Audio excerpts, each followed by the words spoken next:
Hi guys, welcome back to the Rabbit Learning. In this video, let's explore a very interesting and handy feature in Python, which is lambda functions. These are sometimes called anonymous functions or one-linear functions. They are perfect, quick throwaway functions that's small and simple. So what is lambda functions? A lambda function is a compact way to define a function in a single line without using the standard def keyword. We use it when the function is very simple. We don't need to reuse the function extensively. And also we want to pass a function as an argument to another function. Let's create a new Python file named lambda.py.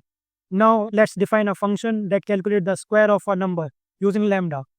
Square equals to lambda x multiply x.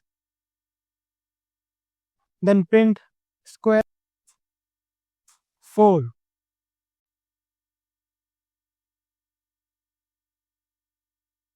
Also make some other operations like sum lambda x comma y x plus 1 and print sum 4 comma 45.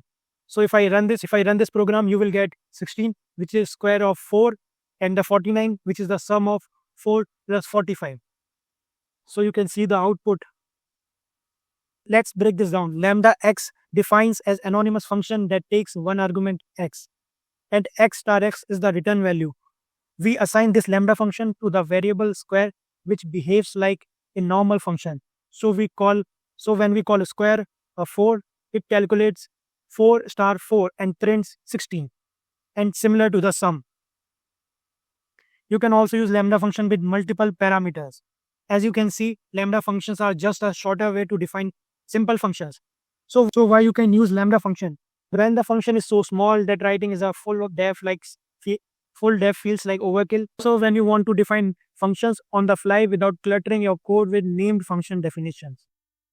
But keep in mind, lambda functions are best for short, simple logic. If your function involves multiple lines or complex logic, stick with def.